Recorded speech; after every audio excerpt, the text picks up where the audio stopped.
O senhor falou aí sobre o Lula, sobre Dilma. Em momento algum, Lula foi declarado inocente. A justiça lá, a 13ª Vara, lá de Curitiba, foi declarada incompetente, estranhamente, muitos anos depois, porque em momento algum o STF tinha declarado incompetência. Em momento algum ele foi inocentado. Ele não é inocente, simplesmente o processo foi anulado e reaberto. No caso da Dilma, ela foi impeachada sob a presidência do STF, mais precisamente do Ricardo Lewandowski, que é amigo pessoal do Lula. Então não dá para entrar muito nesse mérito. Agora, sobre a questão de ditaduras, o senhor acabou de falar que tem nojo de quem apoia ditaduras.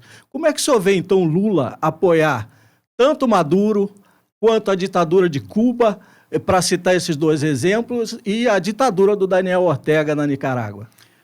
Olha, com relação a Cuba, eu sou amigo de Cuba. Eu já fui 4 vezes a Cuba, fui antes da queda do Muro de Berlim, fui durante o período em que houve a queda do Muro de Berlim, fui posteriormente, fui homenageado pela Universidade de Havana no Centro de Convenções de Havana, que é onde o Fidel Castro realizava as atividades com todas as personagens internacionais, representantes do governo cubano na mesa para me entregar a medalha Alma Mater. Tenho essa medalha com muito orgulho, com muita honra.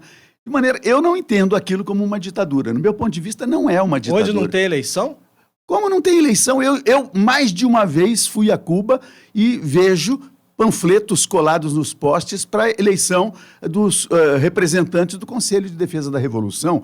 E, inclusive, com outro componente importante, Garcia. A pessoa que está eleita pela população pode perder o seu mandato se ela não cumprir aquilo que assumiu o compromisso. Eu assisti em praça pública em Havana uma pessoa perdendo o mandato porque não tinha cumprido aquilo que devia ter cumprido. Então, é uma coisa muito relativa essa história. O Lula falou isso, que democracia é uma coisa relativa, né? Na verdade, é.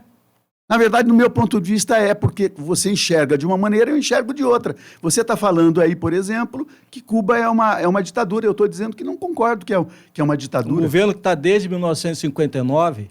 Sim, mas não as mesmas pessoas. E com eleições, porque, veja, o processo eleitoral em Cuba não é esse de partidos duplos, como, por exemplo, nos Estados Unidos. Mas as pessoas são submetidas a processo e permanecem. E a prisão de quem é contra?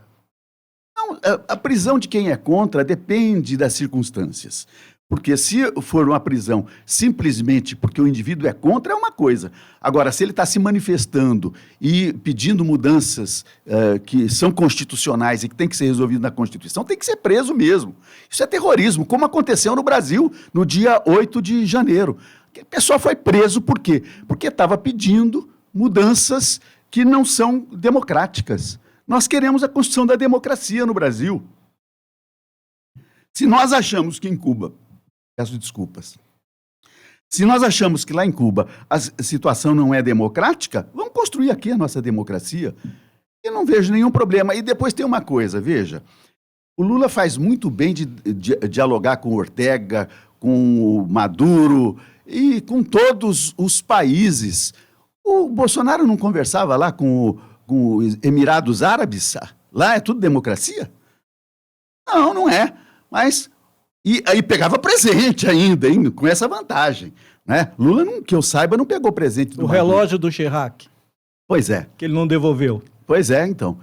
Tem que devolver? Tem que devolver. E é assim mesmo que funciona sob o ponto de vista das democracias. A gente acompanha para verificar o que está acontecendo e toma as providências que são necessárias. Na minha leitura, o Lula... como um grande estadista, tem que conversar com todos os presidentes da República, de todos os países. Não tem que deixar de conversar com ninguém. Não tem que fazer essa história de pegar presente, levar para casa, depois vender.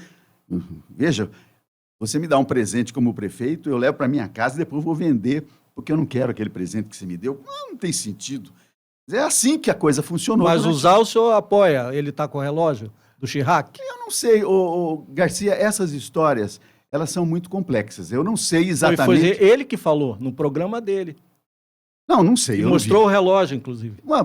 Tudo bem, eu não sei exatamente as circunstâncias em que isso aconteceu. Eu não estou informado o suficiente para poder esclarecer. Mas o que eu posso dizer é que trouxeram foi malas de brilhantes, de joias, para entregar para o Bolsonaro. Então a questão é quantidade. Não, é o fato. É o fato. Eu não sei, como eu disse para você, o que aconteceu em relação a um relógio, que pode ser uma coisa negativa. Se for negativa, tem que exigir que o Lula devolva.